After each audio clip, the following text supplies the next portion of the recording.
And go.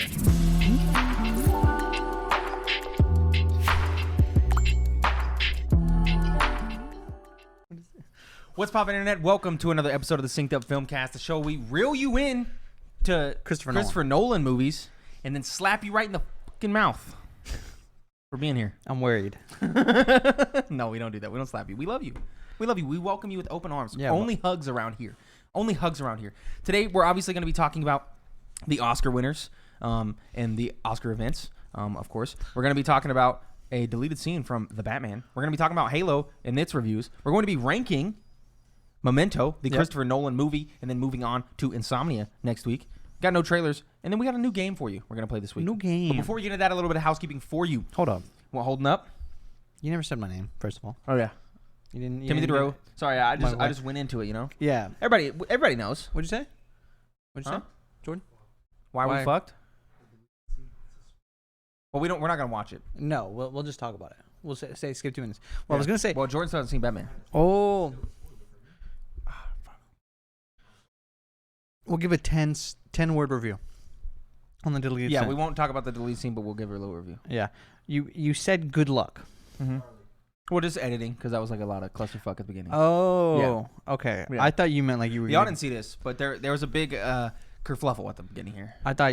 Okay. It's gonna make it I was interesting to make much sure. more worried that something was gonna happen in the show. No. That would test my ability. No, you're Gucci, bro. Okay. You're Gucci.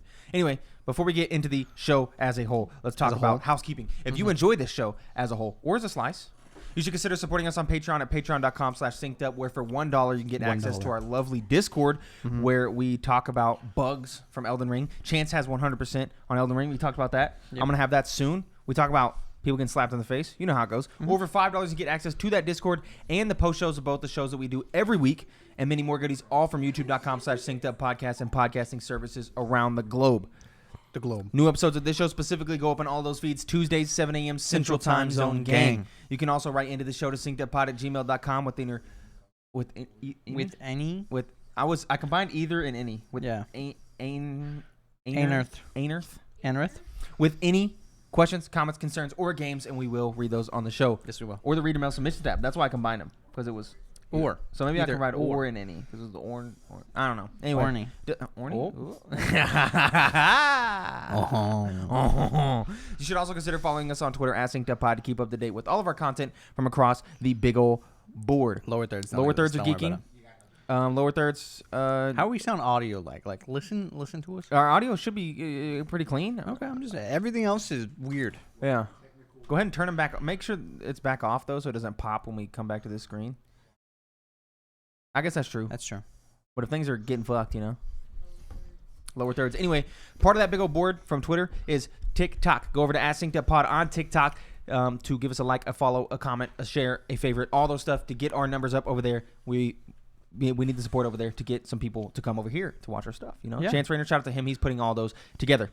Also, get excited for a little teaser here. Probably a long time down the line, but me and Mike have started a couple of secret projects that we got in the works right now. We got Very secret.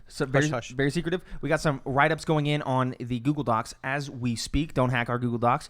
But if you go in there and hack them, you'll see what we're doing. But you can't hear what we're doing. I'm not going to tell you. But a couple of secret projects that we're really excited about. I can't wait to do my project. You can't wait to do your project. We're both very stoked, very excited to do those. You can't know. Yeah, no, I can't know. So get excited for that. Now, let's just get into, before we talk about the slap heard around the world. The slap. We're going to rank Memento. So go ahead and bring up the ranking, Jordan. I forgot to Commonly bring it up for known you. I as Nolan's apologize. first movie, even though it's not. Memento. Mentos. I don't think we've created one yet. Me. Because we only had one movie. So create you a Google Doc, my guy. Come on, my guy. Come on. You gonna read the plot for this? Yeah. Good luck. Yeah, we always read the plot, you know. I know, but like, Okay. this one feels like it's not gonna be good told. Yeah. Through word. We're going to recap. Anyway. Film starts with a Polaroid photograph of dead man. Polaroid. You said polar board. Polar board. Anyway, the sequence plays backwards. It refers to its undeveloped state, entering the camera before the man is shot in the head. The film then continues alternating between black and white and color sequences. Black and white sequences begin with Leonard Shelby, former insurance investigator, in a motel room, talking to a caller. he has anterograde amnesia. That's a real thing. Yeah. Fun. And is unable to store recent memories, the result of an attack by 2 men. He explains that he killed the attacker who raped and strangled his wife, Catherine, but a second guy hit him in the head, gave him the thing, and ran off. The police didn't accept that there was a second attacker. Leonard believes the man is John G. or James G. He investigates using notes, photos, and tattoos to keep track of information that he discovers. He recalls a Sammy Jenkins, another anterograde amnesiac from his insurance industry days. After tests confirmed Sammy's inability to learn tasks through repetition, Leonard believes that his condition was at best psychological and perhaps faked and turned down his insurance claim. Sammy, his wife, repeatedly asked Sammy to administer her insulin shots for her diabetes, hoping that he would remember and would stop himself from giving her a fatal overdose. However, he continued and she died. The color sequences are shown reverse chronologically. In the story's chronology, Leonard self-directively gets a tattoo of John G's license plates. Finding a note in his clothes, he meets Natalie, a bartender who resents Leonard because he wears the clothes and drives the car of her boyfriend, Jimmy Grants. After understanding his condition, she uses it to get Leonard to drive a man named Dodd out of town and offers him to run the license plates as a favor. Meanwhile, Leonard meets with the contact, Teddy, who helps with Dodd, but warns about Natalie. Leonard finds that he had previously annotated his Polaroid of Teddy, warning himself not to trust him. Natalie provides Leonard with the driver's license for a man named John Edward Gamble, Teddy's full name, confirming Leonard's information on John G. And his warnings, Leonard drives Teddy to an abandoned building, leading to the opening where he shoots him in the face. In the final black and white sequence prompted by the caller, Leonard meets with Teddy, an undercover officer who found Leonard's John G, Jimmy, and directs Leonard to the abandoned building. When Jimmy arrives, Leonard strangles him fatally and takes a Polaroid photo of the body. As the photo develops, the black and white transitions to the final color sequence. Leonard swaps clothes with Jimmy, hearing him whisper Sammy, as Leonard has only told Sammy's story to those he has met. I'm breaking this down real quick. This is me. Leonard swaps clothes with Jimmy, hearing him whisper Sammy, as Leonard has only told Sammy's story to those he has met. He suddenly doubts Jimmy's role. Teddy arrives and asserts that Jimmy was John G, but when Leonard is undeterred, Teddy claims that he helped him kill the real attacker a year ago, and he has been using Leonard ever since. Teddy points out that since the name John G is common, Leonard will cyclically forget and begin again, and that even this is so hard to read. Will cyclically forget and begin again, and that even Teddy himself has a John G name. Further, Teddy claims that Sammy's story is Leonard's own story, a memory Leonard has repressed to escape the feelings of guilt. After hearing Teddy confess to all of this, Leonard burns a photograph of dead Jimmy, and in a monologue explains that he is willing to lie to himself in order to get justice against anyone who has wronged him. He therefore targets Teddy by ordering a tattoo of Teddy's license plate number and writing a note to himself that Teddy is not to be trusted, so that he will mistake Teddy for John G and kill him. Leonard drives off in Jimmy's car, confident that despite his lie, he will retain enough awareness of the world to know that his actions have consequences. That's fucking complicated. Yeah, I told you it's not gonna make too much sense. Just said in words. Yeah, definitely a movie you gotta watch. No, you have to watch the movie, bro. You can't blink. You cannot blink. You cannot get up and leave for a second. The movie is told backwards, but also forwards. Yes, which I liked more than the following. The following was told very much. Kind of, it's fully out of sequence. Yeah, just out of sequence. Not you have to pay backwards. attention to the character dressing. And like, does this person got a scar on their face? Do they have, and that kind of that prepared us for this movie. One. Yeah, he has a scar on his face, and I was like watching, is the scar there? Is it gonna go there? Yeah, and then you just realize, it's going backwards. So it's not like you don't have to pay too much attention to sequencing. You're not piecing it together. The twist, pretty solid. Yeah, I think it was a 7.5 for a twist from Christopher Nolan. Yeah, I thought it was good, not great. Yeah, and then, but I do like the sowing of doubt for you to break down after the film to be like, okay, was the twist actually a twist? What's reality? What's not reality? Because again, like we talked about when we finished the film, when me and you had a minor discussion before coming into this podcast was, hey, all the information you're given about Teddy and about how he's a cop and about how he helped Leonard already kill the real John G and all this stuff, but that Leonard just keeps creating more and more John Gs to chase after because he needs something because he realizes every time he kills a John G, what am I going to do with my life now? I need to kill another John G. That information is given to you by Teddy, which is also a third party, which is someone you still can't trust. And then that sows the doubt in your mind that even Leonard can't believe his memories from before the attack. You know what I mean? Yeah. Or can he believe them? And Teddy's just trying to pull a shyster move. The hardest part is that like you don't know what to believe from before. If you're believing Teddy the whole time, yes. I think the ending is not as good. Yeah, you're so doubt both ways, and so there's no definitive ending. But in the end, I think the one thing is confirmed, and that's that regardless of what is actually the truth and what is actually not the truth, whether Leonard was Sammy and whether Leonard actually did kill his wife and he told himself otherwise through repetition, that where the fuck was my train of thought? Literally, it left the station. It left the station. I got something to say if you want to think for a second. Hold up. How did I preface that? I said even though the one thing you do know for sure. Oh yeah, the one thing you do know for sure is that Leonard is willing to create himself an endless loop, regardless of which is either the truth, like what is the truth and what is not the truth. Yeah, because he kind of sets himself up to do it again. But like that's why I don't like the ending, like the last scene, where homie's just I'm gonna write the license plate. Kills Teddy and leaves. It's just like because like logic, I guess he just. But, like, the tattoo doesn't go away. Yeah. So is it always going to be a drug dealer with this license plate? Yeah, see, that's my problem. Like, I agree. You can't create that loop now because you got the license plate. I think you did some fun stuff, though. Like the thing where he's like, what am I doing? I'm chasing this guy. Yeah. Oh, wait, no, this guy's chasing me. Right? Because he, like, the chase was so long that he forgot. Waking up from the memory stuff is very cool. The using memory as a storytelling device is very cool. I liked it. That short-term memory. Yeah. It makes some cool moments. Like when that lady manipulates him. She's like, I'm going to, you're going to punch, I'm going to get you to punch me in the face. I'm going to walk out here. I'm going to sit in the car. And by the time I walk back in, you're going to forget. And I'm going to be able to manipulate you fully into what's going on. Yeah. Or where, like, when you get introduced to the gun. Yep. And you're like, well, how did he get here? Or when he's in the shower. Like, it's just, there's a lot of good scenes. It is a very enjoyable movie to watch.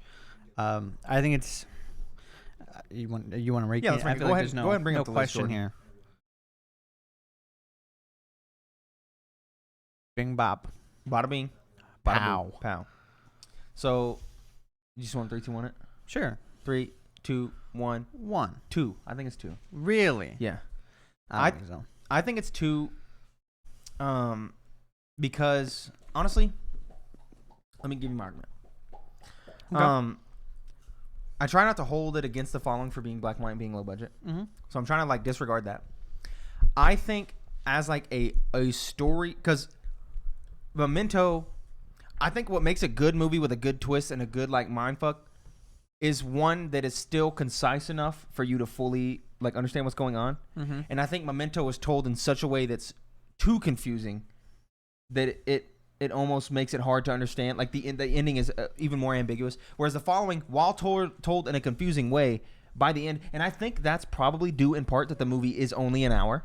That the movie is a lot shorter. You're having to deal with much like we had. Because remember when we got to the one, you were like, bro, there's 40 minutes left of this movie. Yeah. Like I thought we were approaching the end. Like because there's so much more to parse through. That's okay. Here's why I think Memento's better though. Because I like following, but I'm not piecing together clues. I'm piecing together shots. Like I'm just piecing together. This shot was here. Okay, this scene was happened before this scene and after this one. That's all I'm doing. There's not really a whole lot of clues for me to look at. There's subtle clues. Well, not like direct clues. It's more like everything's revealed to you at the end. Pictures, yeah. Everything's revealed to you at the end. You're like, oh, that's why they were here. That's why they did this. That's why he was at this apartment. All that makes sense. But it's not like, oh, this is definitely a clue for later. Like you're looking at the tattoos on his body. You're looking at the Polaroids. And like you're investigating this with him. And that's why I enjoyed it so much. Was like I'm actively trying to solve this puzzle of like who can he trust, who can he not. A lot more than I was in the following where I was just like watching this, not just trying to predict what the twist was going to be and not having like enough evidence, you know? No, we can put it at 1 because I think the general public would probably agree with that that sentiment, especially with you just look at reviews and you just look at most I don't think it's a whole lot better, but I do think it's still better. Yeah, we can go ahead and put that bad boy at 1. The next movie will be the final Nolan movie I watched. Probably both of us that we haven't watched because you've seen every single other one, right? Yes. Dunkirk. Yep. Okay, yeah, so we've watched every single other Nolan movie past this next one. We will be watching Insomnia. Insomnia is going to be the next film. I believe, let me make sure. I think all the Nolan movies are on HBO Max. Insomnia movie. Let me go ahead and confirm that. So this one is also on HBO Max. Of course, still good scores. 92% on Rotten Tomatoes, 7.2, 4.5, or 4 out of 5.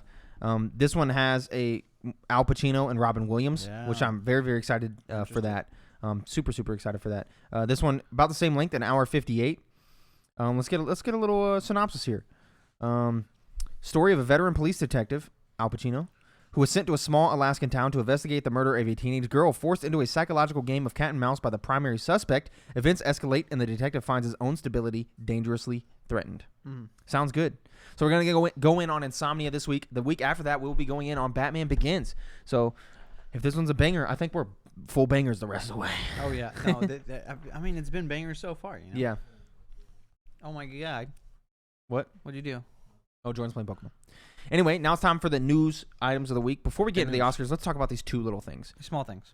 So Halo reviews are coming in. The Halo show is out. Me and Mike have not watched it. Nobody in the Discord has watched it. I'm not going to watch it until it's fully out. 60% on Rotten Tomatoes and a 7.1 on IMDb. Not good enough reviews to get me to buy Paramount Plus again.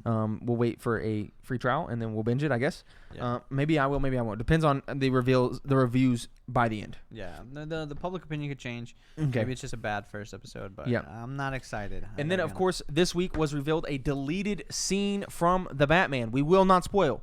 We will be super, super vague because Jordan still has not seen the film, and I'm sure a few of you have not seen the film. Overall thoughts on the deleted scene? Not necessary. Okay. Not bad. Okay.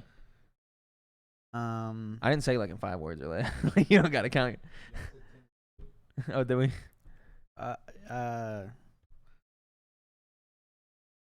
Heath Ledger. Cool. I think is missed. Yeah, I think it's a. I thought it was a decent deleted scene. Of course, yeah, not necessary. Of course, I agree with you. Not necessary. Will they do anything with the scene in the future? Probably not. So. Yeah. I'm not. I can't say anything else. I don't want spoilers. And I enjoyed the performance of the person who's in the scene. But yeah, honestly, because it's a deleted scene, I think this is probably just like a, hey, we want to show you this. And I think they recognize like. Oh, I tooted. I tooted. That was a toot. I was that trying to hold be the first. That might have been. Fart. That might have been picked up. 100. No, it's like 160 episodes. Yeah. First two. Then impressive. Was that picked up? I don't know. I usually burped for a while in the beginning. Somebody should isolate that audio. Yeah, I don't know. Be able to enhance. I don't know. Huh? Chance, that's a job for you. Farted. Tooted. We had a big discussion about it in the Discord. Yes, we did. That it's just going to be hard to. You want to compare every single Joker to Heath Ledger. Yeah. Especially because the closer the performance to that type of Joker, the more comparison it is, and you're not going to top it. Yeah. Like when you watch Jared Leto's Joker, it's not even close. So you're not like, oh man, he's trying to pull off Heath Ledger. Like you're not making that comparison at all. Like, oh, he's trying to do a gangster kind of Joker, and it's not good. No, it's not good. But yeah, the thought doesn't cross my mind of like, it's too close. Yeah. Definitely happens in this. Yeah. It's You know what I'm saying? Yeah, it's not necessary. You know what I'm saying? Doesn't fit into the story. Doesn't seem like it fits in the future. Just interesting watch though. But yeah, it was cool that they were like, hey, here's a little thing, 5 minutes. Yep. I liked it. Anyway, now it's time to talk about the Oscars.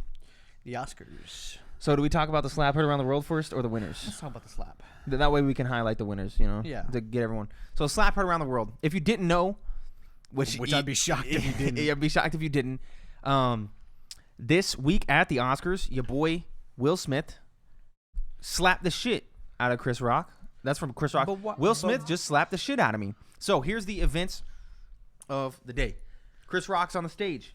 He's talking about stuff. He's spitting jokes. Comedian. He says, Jada Pinkett Smith, G.I. Jane 2. Love the hair. See you in G.I. Jane 2. Can't wait to see it. Laughs. Will laughs. Jada, not having it. She's visibly upset. She rolls his eyes. Now, why is she upset? Because Jada Pinkett Smith suffers from a autoimmune disease that causes her hair to fall out, so she has shaved all of her hair. Yes. Everyone's laughing. Will Smith. And then Chris is like, hey, that was okay. That was, but it was all right. It was a good one. Yeah, right. And then goes to go on to the next thing, and then he goes, oh no, here we go. Will Smith gets up, starts walking towards the stage. Chris is chuckling because he doesn't know what's going on. This is obviously not meant to happen. Will, bam, slaps the shit out of Chris Rock. Yeah. Bam. And then Chris Rock goes, wow. Will Smith just slapped the shit out of me. And then Will Smith says, get my wife's name out your fucking mouth. And then Chris Rock says, it was a G.I. Jane joke. And then Will Smith says, get my wife's name out your fucking mouth. Yeah. And then Chris Rock says, I am going to. Wow. The greatest night in the history of television. We're here. to give a documentary out. We're here to give an Oscar out. And then that's the end of the clip. Yeah. Like, you smacked Dibs me? on Smith. Yeah. Yeah. Well, pow. It's Anyway. okay. I think before we get into our whole thoughts about the whole incident, Yes. do you believe it's real? Yeah. 100%. Yes. You I don't believe believe it's it? real. You're insane. I 100% believe it's real. I saw one of our friends posted something on Facebook. No, it's real. Was like showing all the things for why it could be fake and stuff like that. I don't think so. And I think what makes it real is like the extra stuff we saw. Like who was it consoling him? Yeah. After in the You see the commercial stuff break. in between the commercial break. You see a lot going on. Like Chris.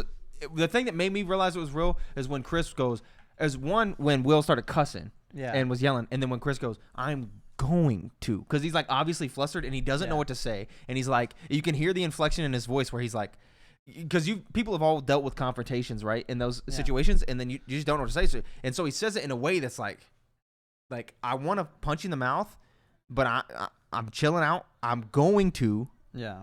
He tries to defend himself. It's a G.I. Joe joke. The rest of the Oscars are visibly like, because at first when he slaps him, he's like, Will Smith just slapped the shit out of me. Everyone's laughing. Everyone's chilling. And then when Will Smith starts cussing, everybody else is like, oh shit. What's going on? And then, Chris does his thing. I think people in the audience might have even thought it was faked. Yeah. At that point, until Will Smith started cussing. And then the other thing that makes me think it's fake is in most countries, as soon as the slap happened, they mute it. They mute the whole thing. Yeah. And it doesn't get unmuted until things get back to normal. We only know the whole clip because in like New Zealand and Australia and Japan, like in those places, it's not muted. But in everywhere else, they mute I agree. it. So it's definitely real, especially because that's like now, to stage that as a there's a big conversation to be had about whether what happened, obviously not okay. Yeah. But people are definitely taking sides. 100%. Yes. Sides are being taken. It's splitting the world. Team Will, Team Rock. Team Central.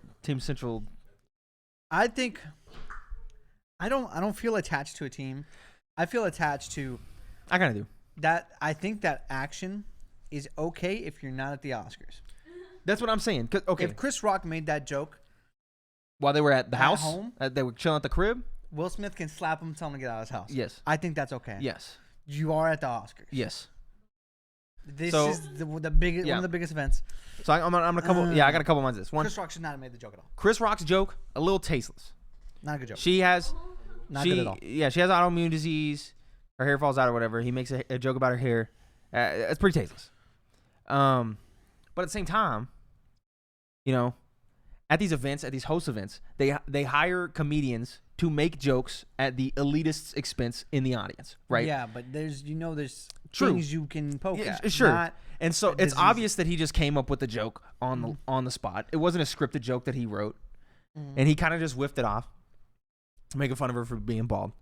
But yeah, in the light of she has an autoimmune disease and that's why she's bald. Okay, yeah, that's a little, maybe not.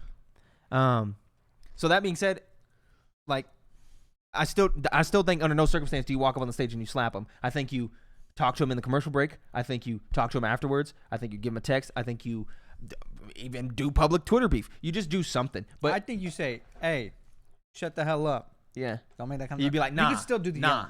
Yeah, you could do like a yell, be like, "Nah, bro, not cool," and then be like, "All right, sorry." You don't walk up on the stage, don't say a word, completely unscripted. Everyone's chilling, and then smack the host in the face, right? You get up and leave. You could get up and leave. You do something like that, right? I think that if you or I walked up on the stage to any event and slapped the host in the face, we're going to jail for a day, right? We're getting put in the back of the cop car. Well, no, because I think like Chris Rock didn't press charges, probably for multiple reasons. But I think he realizes that I shouldn't have done that. That I probably deserve to get slapped. True, but it doesn't matter if it doesn't matter. If we go to a comedy show and slap the comedian in the face, security, we're gone. We're done. We're not going to jail. We might get put in the cop. We'd get put in a cop car. It's only if the other guy presses charges. That you would like start a police report and stuff. I don't know. I'm sure like people were ready. Did you see anything that LAPD posted? No, because they said we were ready to open an investigation. Chris Rock said no. Yeah. But like the security at the event didn't do nothing because it's Will Smith.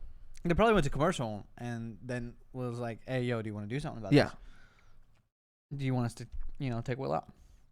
And he was probably Maybe. like, "No, I probably deserve." But that. yeah, so We're making a lot of assumptions here. yeah.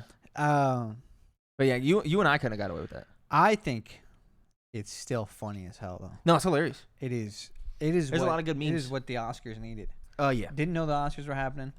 Yep. I think that's the only.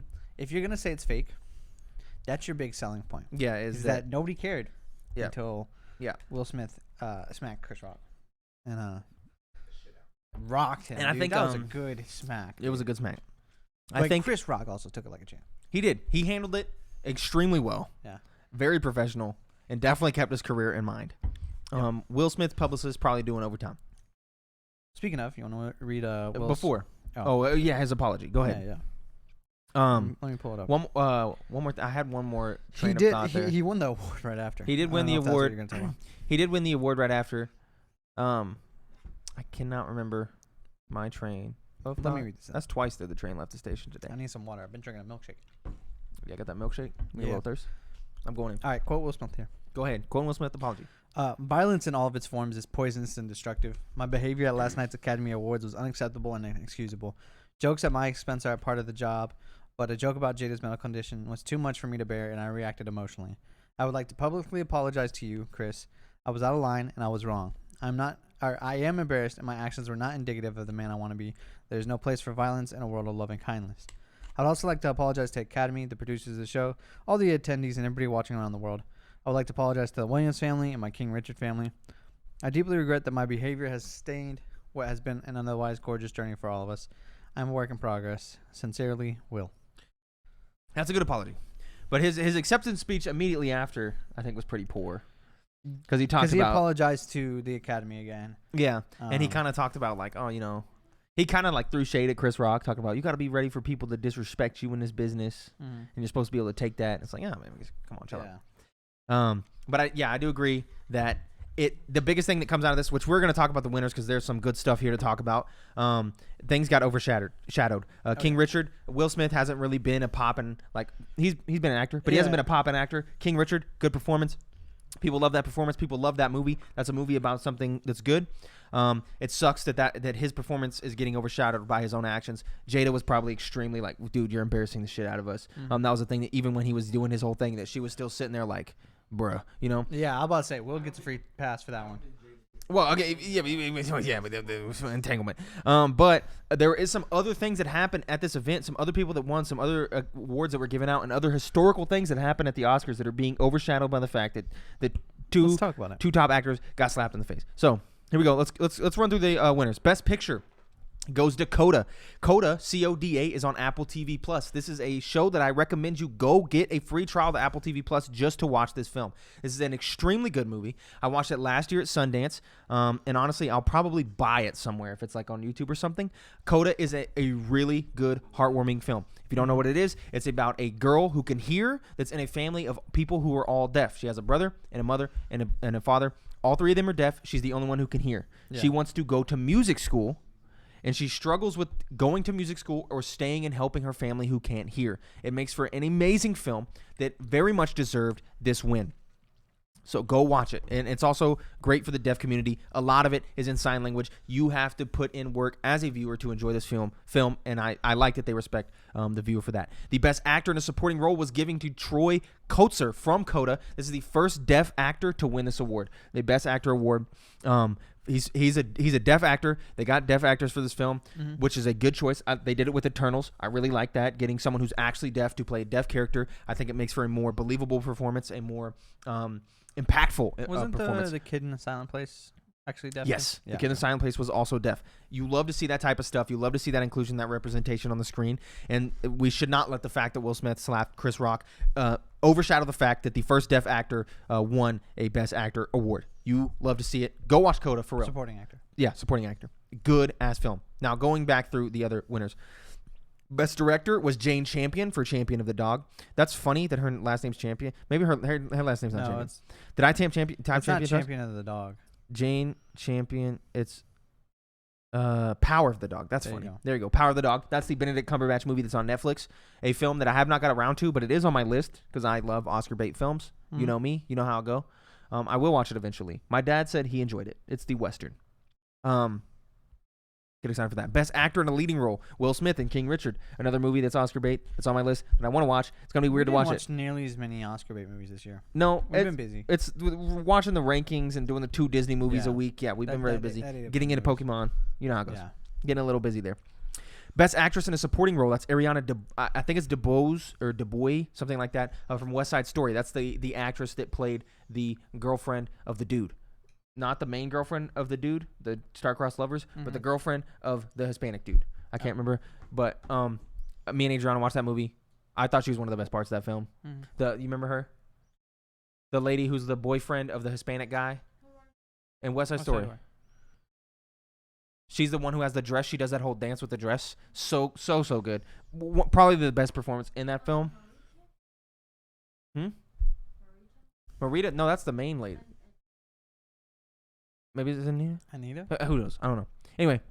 Huh? No. It's not her best friend. Remember, okay, you got the main character who's in love with the guy. Star-crossed lovers, right? Her brother is with this girl. Her name's Anita? Okay, cool. It's best friend status? Who? Nah. She's just with the boy. This is not a conversation we need to be having right now. Best actor in a supporting role: Troy Kotsur and Coda. Best screenplay: Kenneth Branagh for Belfast. Another movie I've considered. It's black and white though. But I kind of want to watch that. Best cinematography. I don't have all the winners because there was like some that are like best animated short and stuff that like we just wouldn't have anything to say about. Best cinematography: Greg Fraser for Dune. That makes perfect sense. There's a lot of crazy wide shots in that. Best animated feature: Encanto. I mean, that's not really a conversation. Best international feature: Drive My Car from Japan. I will be watching this film this week, so I will have something to say about this film. It just dropped on HBO Max. I've been wanting to watch it for a long time. So I will be talking about Drive My Car next episode. Probably. It's a 3-hour movie, so I can find the time for it. Best documentary: Summer of Soul. This is another film that I watched from Sundance last year, along with another nominee, which was Flea. Both very, very good documentaries. I highly recommend watching both of them. They're not traditional documentaries. One of them is animated, but they're both very good. Summer of Soul, super fucking cool. Highlights a Woodstock-level event for the black community in Harlem that was completely forgot about, not talked about, and just kind of swept under the rug. And everyone who wants to talk about Woodstock, white people on acid. This movie comes up and says, hey, at the same time that was happening, we had the Summer of Soul in Harlem, and it was the craziest shit and just as cool, and none of you have ever heard of it. And I pulled out all this archival footage from 40 years ago or whatever, and you're going to watch it. And it's basically, it's kind of like you attending the thing. Yeah. So it's kind of like a concert documentary, but it hits hard. It hits super hard. I loved it. And then the best score, of course, what would a best score category be without Hans Zimmer winning it every time? So Hans Zimmer from Dune won that one. Cool. Indubitably. Cool stuff. Yeah. You don't really watch Oscar movies, I feel like, I watch them when they're on. Yeah. I don't go out of my way. You don't go to put them on. I don't go out of my way, no. But if they're on, I like them. Yeah. But I just don't go out of my way. I don't go out of my way to watch a lot of movies. Is there any Oscar nominees that you kind of wanted to watch? Don't Look Up, maybe. I already watched that. You did? Yeah. Okay. Oh yeah, you did. I'd have to look at what else was nominated. It's a lot. Let me look at. I just want to see what best picture. Best picture nominees, not boominees. Nominees. Jill is looking at the table. I wanted to see Nightmare Alley. Of course, yes. Well, that's Willem Dafoe action right there. I wanted to see King Richard. I want to see West Side Story. West Side Story, that's right up here. Yeah, it's up my alley. Nightmare Alley. I wanted to watch Dune, but after hearing everything about it, from people who did watch it, it didn't make me want to watch it. You wouldn't like it, no. It just seemed too boring. No, that's extremely boring. Yeah. The best part of that film is Oscar Isaac, which we will be watching this week. I want to watch these movies. We will be watching. Moon Knight's coming out. Yeah, that's Wednesday. I want to watch these movies. I just don't want to make time to watch these movies. Yeah, I agree. I concur. I will be watching Drive My Car, though, at some point this week. Hopefully, I can beat Elden Ring fast. Anyway, time for a new game that Mike found called More or Less. Go to moreorless.io. You can play this game. Basically, Jill, you're cramping my style. You can go onto this website, and then it'll give you a movie and its IMDb score, and then it'll give you a second movie, and you have to guess whether or not that IMDb score is higher, more, or less. Or less. So Mike found this. Shout out to Mike.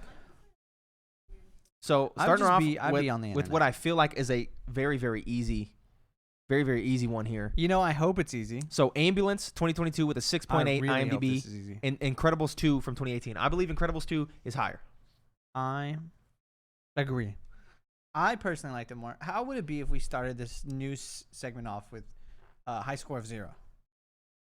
What do you mean? Okay. It's only a 7.6?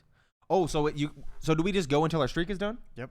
Okay. So does Incredibles 2 or Pi from 1998 have a higher score? Listen. Okay, look, old films are rated higher. I feel Why like. would you put an old film in this list? Like, you only remember the good old films. You don't remember the bad old films. You know what I'm saying? True. It's got to be higher. I'm saying higher. I'm saying Pi from 1998 is higher from Incredibles 2, 7.6. I've not seen this movie, though. I've never even heard of this film. Yeah. Can you take me high? Oh. I feel like we got to go again because that was short. All right. We'll try again. Oh, no. So Metropolis It's from so hard. 1927 with an 8.2, and Indiana Jones and the Raiders of the Lost Ark from 1981. Indiana Jones, I believe, is one of the highest rated. Is like in like the top 200. So I'm gonna say higher. What is it better than Metropolis? 8.2 is definitely Okay. I think it's like a 9. Dude, maybe. I don't know. Get higher, sure. Okay. 8.4. Barely. Oh, this is easy. Transformers the lower. This Yeah, is like Transformers in the this is Last like a Night is definitely lower than an 6.2, 8.4. 5.8. 5.2. There we go. Batman Higher. Begins is easy. Transformers Last Night 5.2. Batman Begins higher for surety. Yeah, I agree. If it's Definitely lower, I will lose my shit. The 8.2. Thing. Ooh, from okay. No, this one's 1982. gonna be close, No, it's got to be lower still. dude. The Thing is a cult classic that people love a lot. Is it horror? Yes. This is But like horror this is like the always- first original cosmic horror, But bro. horror always scores lower. Just in Not general. old horror, bro. Old I don't horror know. scores high as fuck. I think it's still like lower. like Night at the Cabin in the Woods. You Got think like a it's gonna 9. score higher than Yes. Batman Begins? The Thing is higher than Batman Begins, bro. I'm lower. What? Okay. What are you, Jordan? You be the tiebreaker, bro.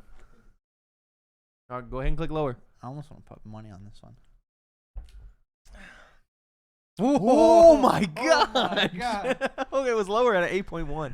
Saw 4. That's definitely lower. Yeah, I feel like the later the Saws go, the worse they get. Is this audience score? Like, I need to know. 5.9 for Saw 4. We got a 5 now high this score. is hard. Friday the 13th, I feel like is definitely higher than Saw 4 because Friday the 13th. Are you sure? dude? Those are. Yeah, more people just enjoy those films. But I think Saw 4 is still probably a better movie than Friday the 13th. I agree, but I think Friday the 13th is going to be rated higher than a 5.9. You think so? Yes. You think so? I think it's going to be like a 7. It's a lower for me. It's a higher for Tim. That means What do you think, Jordan's Jordan? the tiebreaker. Okay, click higher. You hooligans. 5.5. Wow, we got a bronze medal. All We right. got 5 in a row. We'll take it. We'll take We'll it. take it. What do we do? Do we just try and beat our high score every week? Yeah. Or do we just play 3 times? What do you think? You just want to No, play it no. again. I don't You know what? know. Yeah, run it one more Just time. asking questions. Do we just okay? Oh. Wild Strawberries from 1957 with an 8.1, and Howl's Moving Castle from 2004. Howl's Moving I know Castle you'll love is House, higher. but I don't think House is actually. It is. above I it. think almost every Ghibli movie is like a 9 or higher. Y'all think so? Yes, I think I'm gonna guess 9.1. All right, Jordan. I guess I'll go higher. 9.1. You got so lucky it was a tie. The original West Side Story. Higher than 8.1. It's got to be right. I think so. I think it's higher. I think it's higher as well. The original.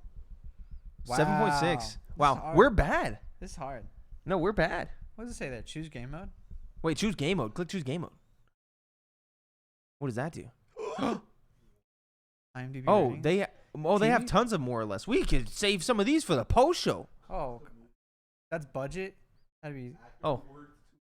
Okay, we're gonna do costume movies in a post show. No cap. Hold up. Let's run one round of IMDb TV series. Oh, TV series? Okay. Yeah. Okay. Making a Murderer from 2015. Supernatural is lower. Supernatural has to be lower. Lower for sure. Well, the fans love it. No, it has to be lower. Being a murderer is like. Plus, people didn't like that last season, man. Mm-hmm. Lower. It's got to be. Supernatural's lower than 8.6. Lower. It's my tied. God, it's tied. The Wire? The Wire. Simply because I never heard of I it. love The Wire too, but it's gotta be Lower. lower. It's lower than 8.6 for sure. It's lower. Mm-hmm. Yeah. 8.6 is too. What the fuck? Okay, click choose game mode. We'll save that for the post show. Yeah. Yeah. We'll save it for the show. Anyway, anything you've been watching besides just what we've been? No. Just classic regular stuff. Because I just been watching more Reservation Dogs. It's still hitting, still very enjoyable. Didn't realize Taika Waititi was tied to that, but he is. Yes. How so? Like he's executive producer. Him and the main guy from Oklahoma, who I found out like I'm like related to, which is weird. Yep. Either the director or like the writer. I cannot remember. My dad explained it to me, and then I was like, oh, yeah, cool. Anyway, so that's all I've been watching. What's coming soon? Morbius on April 1st, first and foremost. The reviews for that. Piss poor. Bad. March 30th, you have Moon Knight. Exciting. Get exciting. Exciting. Get exciting. Isaac. And then Moonshot on March 31st. 4 words, 2 names. Lana Condor. Cole Sprouse. I'm in. Who's Lana Condor? Lana Condor, bro? To All the Boys I've Loved Before. Okay. Always and Forever. Okay. To All the Boys I Loved Before. Is it just those movies? Yes. All right. That's all you need to worry about, dude. I haven't seen those movies. It's Lana Condor. I'm not overhyping Lana Condor. What conversation are we having? Above Cole Sprouse, though. What? They are. Thank you. They are. Respect on Jughead, bro. Honestly, let's look at the scores. Is it above a 7? To All the Boys I've Loved Before. Down. Well, this is just for the series. It's not showing this singular film. To All the Boys I've Loved Before. 96 on Rotten Tomatoes, but 64 on Metacritic. What's the audience score? Come on, load in. Loading. I think Rotten Tomatoes is busted because I couldn't find the Rotten Tomato score for Halo. It was also busted. I think their site's busted today. But it has a 96 on Rotten Tomatoes because you can see it in the preview. What about To All the Boys? P.S. I Love You. 76. Okay, a little rough. To All the Boys, Always and Forever. 79. You know what? Fuck yeah. What? Fuck it. I don't want to watch Kissing Booths, shit ass. Who's in that? What's in Kissing Booth? I don't know. 15%. That is bad. That is real bad. No. There's an Adam Sandler movie with a 0%. Which Adam Sandler movie? I cannot remember. No, I cannot Adam remember. Sandler has a 0%. There was like 10 0% movies, and one of them is an Adam Sandler movie. I just remember that from something. So get excited for Moonshot. I'm going to watch it HBO Max on Thursday. Get fucking hype. Anyway, one reader mail. You can write into synceduppod@gmail.com or the reader mail submissions tab of the Discord with any questions, comments, concerns, or games, and we'll read those on the show, just like Chance did. He says, like Chancellor. Why do you think big studios struggle to expand their IP in a good way? Examples are Disney with Star Wars and Warner Brothers with Harry Potter. Okay. I was thinking about this. Now, I think it's simply because of... Think about how many stories get written. Mm-hmm. And how many of those actually blow up? Yeah. Not very many. So the idea that you could do it twice in a row, back to back, is not that big. Yeah. I think there's a conversation to be had here with it's hard to expand an IP in a good way. When your examples are Star Wars and Harry Potter, those things have expanded to maximum balloon size almost, right? Yeah. And so to ask them to expand that further is a difficult ask. And so anything that doesn't reach that bar feels like a flop, when in reality, that's a average or a good. And with other franchises, right? Yeah. And so like Harry Potter, it's like that's impossible to expand in a big way because like you like you said, you can't strike gold twice, right? Yeah. Very rarely do you do that. And like, is there any examples where it's happened? Where they tried to like a spinoff or something has come out and has been just as big of a banger from a big franchise like that. Because you look at like a Fast and Furious, didn't work. You look at Harry Potter, didn't work. You look at Star Wars, didn't work. Marvel.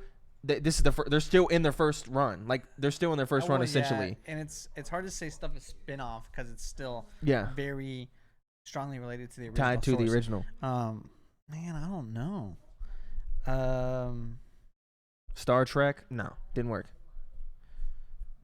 Well, Star Trek maybe. We're not hip enough. Yeah, like just the movies. True, but there's new shows. They don't have they don't have impact. Yeah, they don't have impact like that. I don't know. I can't think of one. Yeah. There might be one. But I can't think of it. I think the conversation is just that like Harry Potter is like the biggest. And Star Wars is the biggest. I have another idea so here. to ask it to get bigger. This might not apply to Star Wars, but I think it applies to Harry Potter and stuff like the dystopian teen film movies. Mm-hmm. Like why Twilight was never able to follow up on itself. While the Twilight Saga, not just the first movie. Mm-hmm. The Hunger Games, Divergent. It's because you don't age the further material up enough with the audience. With the audience. And so you have the task of trying to keep the franchise alive and building new fans while also trying to appeal to your older fans, which is hard to do, while also having to make it a different thing. Like, i.e. Pokemon games. Yeah, that's why they're never able, because they don't like look try at and iCarly. I think they did that successfully. But barely though. But barely. Yes, I agree. You're not building a new audience. No. Nobody's watching iCarly. That it hasn't the already watched remake it before. That didn't watch the original. True. So I consider that a failure of trying to grow the IP.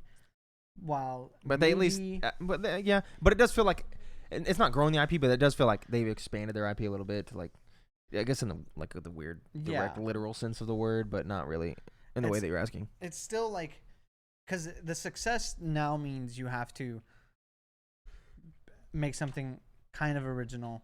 Yeah. While also appealing to an audience, while appealing to your old audience. I guess it kind of feels like Marvel has when you look at the end of Endgame, and then you look at like, oh, with Spider-Man, but it was never a break. Yeah, exactly. But it still feels like, oh, that was like a definitive like, what are they gonna do after this? And I feel like with the last couple of things, I've been like, oh, they are doing something cool and big and awesome that I'm invested in after this. Yeah, but it's not like it's the end. The Endgame was the end of a book. Yeah. Not the end of the series. Yeah, exactly. It's so like it's like hard to say. It's like going from because it still feels 3 like to 4 or it still feels like they're in the shits. Not necessarily going from Harry Potter to Fantastic Beasts. Yeah. You know. Anyway, hey, I don't know, man. I just don't. I think it's when you expand to that large, it's impossible to raise that bar even further. If you have some examples that they have done, I would like to hear them because I can't think of one. Yeah, I can't think of anyway, one either.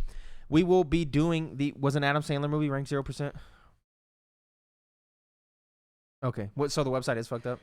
I wonder why. Cool. You're stealing? Okay.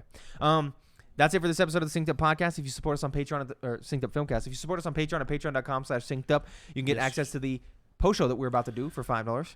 And that gives you all the post shows. It's not $5 per post show. Okay, I need to establish that. Did somebody think it was? I don't know, but I just feel like I should. They're worth $5 each. They are. No, they're not. But anyway, get excited. We are going to do that. So everyone else, we'll see you next week when we rank Insomnia.